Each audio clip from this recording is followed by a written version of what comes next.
This podcast and this week's session opens with a single idea. It's a notion which is deceptively simple, but is also one which, I think, is one of the most significant concepts ever articulated in learning theory. For me, the principle is something of a foundational commitment, on which the rest of pedagogy is constructed. It enables effective practice and encourages learning which is deep, rich and meaningful. It's also a cornerstone of politically committed practice, that which humanises, liberates and enables those with whom it operates. This really important but fundamentally simple principle comes from the work of David Ausubel, and it goes like this. The most important factor in learning is what the learner already knows. And in this podcast I'd like to talk to you a bit about why I think this notion is both important and radical. It's easy to miss the groundbreaking nature of Ausubel's argument, perhaps because it's apparently so simple. However, it serves as an important reminder that the starting point of any learning process lies in existing knowledges and understandings, which are refined and developed. In this sense, it's a warning against the impulse to focus too heavily on endpoints, and the easy drift into an emphasis on curriculum outcomes. This content-driven model conceptualises learning as a process by which the individual is gradually filled up with ideas and concepts which other people, whether politicians, teachers or university lecturers, have decided are important and significant. The Brazilian educationalist Paulo Freire calls this the banking model, because it's based on a sense of teachers depositing information in the minds of children. This approach is essentially dehumanising, he says, because it casts the learner as passive and obedient. It emphasises the importance of external authorities as sources of knowledge and understanding, and therefore renders the learner powerless. Ausubel's break from this tendency, though, is made on practical and pedagogic principles, rather than political ones.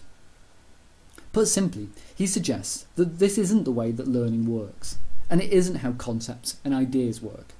Learning is a cumulative process, in which simple ways of understanding the world are gradually refined as our mental maps or schemata increase in sophistication. No new understanding can exist in isolation. It needs something to connect to, in order to make sense. Without this connectivity, concepts fade into irrelevance. Whilst it's possible, for instance, to learn a series of facts and dates about the Gunpowder Plot, these notions only become vivid instances of learning where they're connected to existing experiences of bonfire night and to dramas of conspiracy. On one level, of course, this is a notion which is common sense amongst teachers. We know, for instance, that it's important to assess children's baseline understandings, and how crucial it is that we recognise and correct misconceptions. Most of us would go some way towards enlivening our lessons by appealing to pupils' experiences and prior knowledges of subject content. All of this, though, still tends towards the banking model. It places emphasis on content external to the learner, and draws on their knowledges only insofar as these provide leverage through which to deposit new knowledge. I'd like to suggest here, then, that Ausubel's call can be taken further, that it can be more resonant and powerful than it initially seems.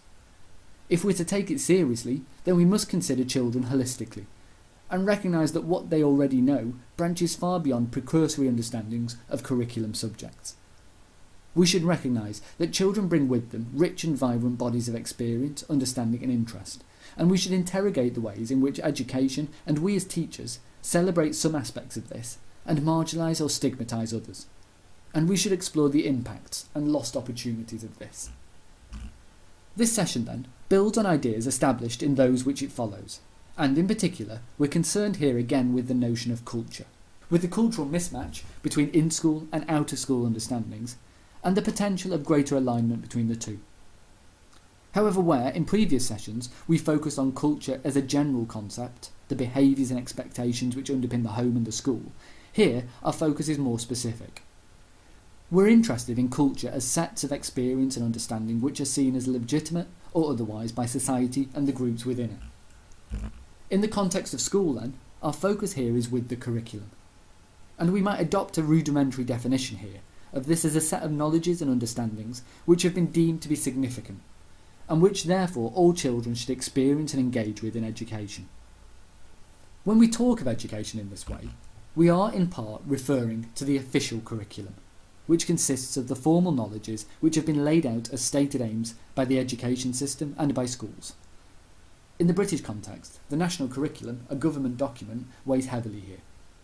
We're also concerned, though, with the unofficial emphases and outcomes which surround school life, all of the incidental learning which occurs through the routines and relationships of school life. We call these the hidden curriculum. The curriculum, then, can be seen as a body of culture, a collection of socially significant knowledges and understandings. It is not, however, a comprehensive account of all of the ways that we as a society understand the world, nor could it ever be. Rather, it is a sample which has been selected, and this raises an important question. Who gets to decide what is significant and important in the curriculum? For some, proponents of what we call a liberal education, the answer to this is simple. The curriculum is constructed on the basis of social consensus. Its content reflects those knowledges which are the pinnacle of human achievement, and the selection process is based on a broad and balanced experience of these important understandings. Others have suggested that the curriculum is a social construct, and that its emphasis reflects differential power in society. In short, they argue that the curriculum is written by white, middle-class European men, because these are the people who are most likely to hold social power. As a result, the curriculum reflects their priorities and their interests, rather than any intrinsic worth or value. The result is a bias in curriculum, which favours the children of those powerful social actors who have the experiences which schools value. Other experiences are marginalised and stigmatised, and the children who hold them find themselves disengaged from education and disenfranchised from achievement. This sense of curriculum bias extends to the message that is sent about who has produced that valuable knowledge, overemphasising the contributions of white European men and marginalising those of other cultures and backgrounds. This in turn sends powerful messages to children. In this session then, I'd like to suggest that an engagement with Ausubel's principle of focusing on what children already know needs to be taken literally. That the experiences and understandings that they bring to school are not just incidental, but central to who they are, and an opportunity to scaffold learning. In particular, I'd like us to explore the ways in which children's popular culture has the potential to act as foundations or starting points in the learning process, and that basing learning on existing interests not only offers pedagogic benefits, but also better senses of motivation and engagement. It also sends a message to children that they, and the things that they're interested in, are valuable and important, shaping identities in positive ways and producing practice which nourishes and enriches. This is not to say that this is a straightforward claim, and I'd also like us to explore some of the tensions and dilemmas relating to the use of popular culture. The most fundamental for me is that in focusing on what children are interested in, we don't challenge or provoke them with new experiences. Further, we can't abandon those prescribed outcomes of the curriculum. These are ultimately there for a purpose. Pragmatically though, I'd like us to consider a middle ground here, and imagine for a moment a creative practice which embraces children's understandings and experiences of the world, and doesn't cast them as incompatible with formal knowledges prescribed in the curriculum. Rather, I'd imagine these as mediums and conduits by which these outcomes can be met in a more responsive way.